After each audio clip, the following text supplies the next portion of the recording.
covered before, Dream's substantial growth, as well as his irresponsibility and mishandling of his obsessive stance, made him a big and easy target for the commentary community, who tried to tarnish his credibility in different ways, from both the gameplay and the documentary sides. Several gameplay and reaction commentators found out that they could use Dream to substantially grow their channel, realizing that discussing any event related to Dream or the Dream SMP would bring in thousands of views every video, and they followed suit. Dream was aware of these videos and responded in different ways, sometimes with acceptance of criticism and sometimes with disapproval. Take an example from TagSwag, a commentary channel with over 50,000 subscribers. After making one of his videos on Dream, TagSwag received a comment from Dream regarding his stans. I have been caused way more problems from Dream haters than Dream stans. I'm not very happy with the way Dream stans get portrayed on YouTube, honestly. A lot of things that get attributed to Dream stans are actually stans of other creators or just Dream haters in general. Trust me, I would know. This response and many others showed two different sides of Dream, depending on your perspective. Some might say that Dream responded to people who were insignificant to his channel, showed that he was sensitive to criticism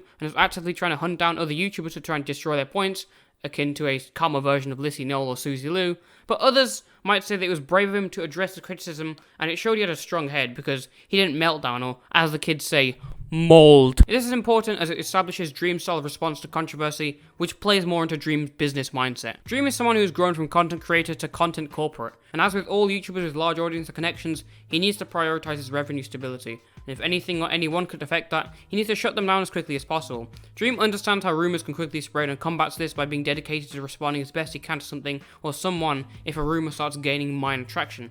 The reaction commentary community is not my main focus of the segment, but it's notable to include that with so many YouTubers making videos on Dream, it was not humanly possible to respond to all of them. So Dream managed to weave his response into reaction commentary into the video where he addresses the criticism towards his stance in general. But by now, I'm pretty sure you've all seen that. What we need to focus on is the other side of the community, where many topic or documentary YouTubers also had their eye on Dream and called him out in the same fashion for various mistakes regarding the handling of his stance. Topic commentators represent the community in a much better light, with higher editing value, more advanced research, and overall a lot of commemoration.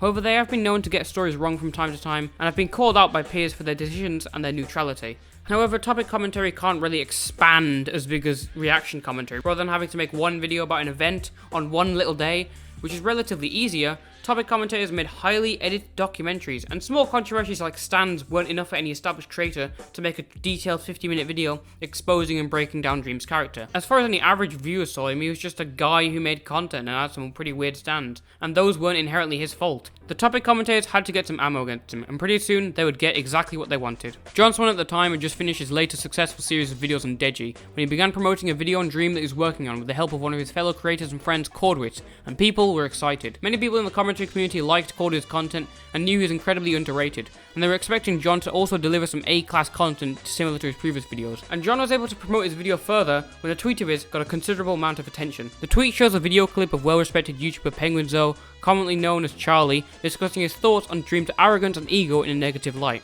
Yeah, so Charlie, continue. Why is he so spoiled or whatever you were saying? Well, I was just saying, I thought Kai didn't believe he had an ego. I was just going to say, because I went on a podcast with him and he was telling this story about, like, he always knew he was going to blow up and his advice to up-and-comers was to be super confident to the point of arrogance. Before I even posted my first video, there was like this 6-month period where I was like, you know what, like, it can't be that hard to do YouTube. So I was like, let me look into it. Let me do the research. Let me read about it. Let me watch videos on it. I had no idea. I had no idea that I was going to get to this point this quickly, but I was being cocky. I was being cocky. I was to the point where I was like bragging, like, yeah, I'm gonna be at 1 million subs. And he said he used to leverage favors from the community by promising them he'd blow up and remember them. I had no subs, and I was trying to get a favor from somebody because I thought it would help me. It was really dumb. I wanted some like rank on some server that would then help me get my name out there, and I was asking for it for free. And he was like, no, I'm not gonna get you. I was like, oh, I promise you, when I blow up, I will pay you back. And he was like, no, you're not gonna blow up. I was like, no, you know me, I'm gonna blow up. And he's like, no, you won't. I was being dumb and cocky, but then again, I feel like that's kind of the attitude you have to have in order to greatly succeed in a certain field. It was kind of douchey. Jesus Christ, that is super douchey. Whoa. Yeah. Did you say that to his face? Or were you a I pussy? didn't get a chance because everyone else was busy complimenting it. Whoa. But yeah, I thought that was pretty douchey. Like if you're confident in yourself, and maybe not cocky, but if you're confident in yourself yeah, I think that helps. So. Well, I completely disagree, but yeah.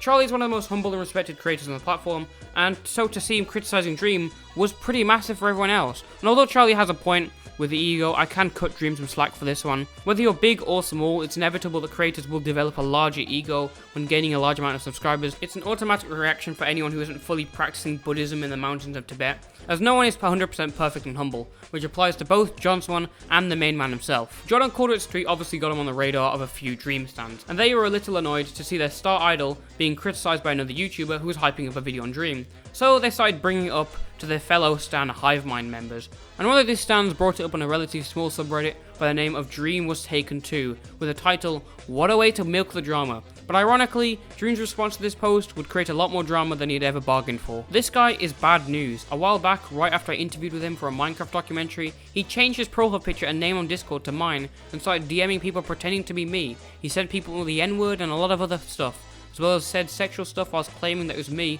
and giving his main Twitter to quote-unquote vouch, where he would then, from his main Twitter, vouch that it was me and said that we were amazing friends and link the documentary to quote-unquote prove it. Once I confronted him about it very nicely given the circumstances, he said that his friend had hacked his account and done it. Now, as we've already established before, Dream likes to respond to things or people as soon as he can, so when he responded with a detailed story about how John had said the N-word to troll Dream, we weren't really surprised at Dream and more skeptical of his story. People who knew John Swan knew that he wasn't the type of person to make or say those kinds of things, because he was, as I would put it, too professional to fail, a modern commentary Titanic, if you will. And unlike other smaller commentators, John was quick to respond to the tweet with the following tweets, supposedly telling his side of the story, and he was a big deal compared to the reaction commentators who thrived off getting their videos as soon as possible. This wasn't some raspy kid talking to his mic advocating for the genocide of 14-year-old white girls. This was someone who knew his shit. Now, whilst I don't want this to be the area where everyone gets bored and clicks off, I still want to provide the context of Dream and John's interactions, so I'm gonna have to read the tweets. I'll keep it as short as I can. Dream has made accusations about me on Reddit to try and smear my credibility, so I'll respond here in detail to ensure that everything's perfectly clear. Back probably a year ago, I was visiting some family friends. One of the guys I was talking to was much younger than me and wanted to know about YouTube and what I did to make videos. Since I didn't have my PC with him, I logged into Discord on his laptop and showed him some things that I'd screenshotted and sent other people. Before I left, I foolishly didn't log out of my account. He decided it'd be a good idea to start trolling on my account with his friends and use an alt account as well as my account to have conversations with about 3 people. One of these was Harley TBS. He used an alt account, changed its name and profile picture to Dream, and started saying some really strange stuff. It was like 12-year-old humor. I was told the N-word was said, but I've seen no evidence of this. But I did find conversations about a Minecraft sex mod and other weird shit. As soon as I found out about it, I logged out my Discord and all accounts and called up the parents of the guy who was involved. I spoke to him and explained how this stuff could have great impact on other people, but he was young and didn't get it. But I did get him to change the account back and cease his conversations. As far as I know, he only messaged one person as Dream, that being Harley TBS, since he's the only person that was engaging at the time.